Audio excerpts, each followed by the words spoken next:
চলমান কোটা বিরোধী আন্দোলনের নতুন কর্মসূচি ঘোষণা করেছে বৈষম্য বিরোধী ছাত্র সমাজ। রোববার সকাল 11টায় ঢাকার বিভিন্ন শিক্ষা প্রতিষ্ঠানের শিক্ষার্থীদের অংশগ্রহণে মিছিল সহ গণপদযাত্রা করে রাষ্ট্রপতি বরাবর স্মারকলিপি প্রদান করবেন কোটা বিরোধী আন্দোলনকারীরা। কোটা থাকবে না, ইদার শেখ পরিবার হাসিনা থাকবে, না হয় বাংলাদেশের 20 কোটি মানুষ থাকবে, কোটা থাকতে পারবে না, কোনোভাবে সম্ভব না। বাংলাদেশে মেধার ভিত্তিতে চাকরি হবে, কোঠার ভিত্তিতে নয়। এই কোঠার পক্ষে আওয়ামী লীগ কেন? এটা হলো তার পেটুয়া বাণী পাহারা পাড়ার জন্য। হাসিনার সরকারকে নতুন নির্বাচনের জন্য আন্তর্জাতিক চাপ পদত্যাগের সময় জানালো জাতিসংঘ। নতুন করে কর্মসূচির ঘোষণা দিয়েছে কোটা আন্দোলনকারীরা। সুপ্রিয় দর্শক শ্রোতা, ইতিমধ্যে আগামীকালকে সংসদ ভবন ঘেরাও এমনকি রাষ্ট্রপতির কাছে স্মারকলিপি প্রদান করবে সেই কোটা আন্দোলনকারীরা। একের পর এক সংঘর্ষ চলে যাচ্ছে। দর্শক শ্রোতা, রীতিমতো আজকের এই ভিডিওটি দেখলে অবাক হয়ে যাবেন।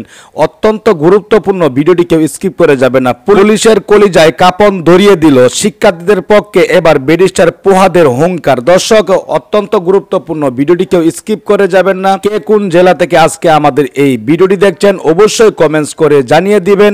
দয়া করে আজকের এই ভিডিওটি শেয়ার করে দিবেন। প্রতিদিন সবার আগে আপডেট নিউজগুলো সবার আগে পেতে আমাদের এই চ্যানেলটি সাবস্ক্রাইব করে রাখুন জানান কোটা আন্দোলনের নেতারা।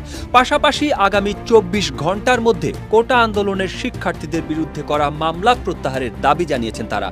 উল্লেখ্য, চলমান কোটা বিরোধী আন্দোলনে পুলিশের যানবাহন ভাঙচুর, পুলিশ সদস্যদের উপর হামলা এবং মারধরের ঘটনায় শাহবাগ থানায় মামলা হয়েছে। মামলায় আসামি হিসেবে অজ্ঞাত পরিচয় অনেক শিক্ষার্থীকে উল্লেখ করা হয়েছে। শুক্রবার রাতে রাজারবাগ পুলিশ লাইন্সের পরিবহন বিভাগের গাড়ি চালক খলিলুর রহমান বাদী হয়ে রাজধানীর শাহবাগ থানায় এ মামলা করেন। বলা হয়েছে, বিবাদীরা বেআইনিভাবে জড়ো হয়ে দাঙ্গা সৃষ্টি করে সরকারি কাজে বাধা দেন এবং সম্পত্তির ক্ষতি করেন। মামলার এজাহারে উল্লেখ করা হয়, কোটা আন্দোলনকারীরা স্বেচ্ছায় আঘাত করেন, গতিরোধ, দাঙ্গা দমনকারী কর্তব্যরতদের প্রতি আক্রমণ এবং বাধা দিয়ে ক্ষতি সাধন ও সর্বোচ্চ 5% কোটা থাকতে পারে। এর বাইরে কোনো আওয়ামী চেতনাবাসদের জন্য কোটা থাকবে না। নারী জেলা কোটার কোনো প্রয়োজন নয়। বাংলাদেশে মেধার ভিত্তিতে রাষ্ট্র পরিচালিত হইতে হবে, এটাই আমাদের স্বাধীনতার অঙ্গীকার ছিল। এই লড়াই চলছে এবং চলবে, কারণ কোটার যে লড়াই, এটাই আমাদের গণতন্ত্র এবং প্রজাতন্ত্র গড়বার লড়াই। এটাই হচ্ছে বৈষম্যের বাহিরে এসে গণপ্রজাতন্ত্র সাম্যবাদী রাষ্ট্র করবার লড়াই। ইগালিটেরিয়ান প্রিন্সিপালের উপরে ভিত্তি করে, সেই ফ্রিডম অ্যান্ড লিবার্টির প্রিন্সিপালকে ভিত্তি করে বাংলাদেশ রাষ্ট্র স্বাধীন হয়েছিল। আমরা সেই রাষ্ট্র ফেরত পেতে চাই। তাই দেশবাসীকে অনুরোধ করব, লড়াই করেন।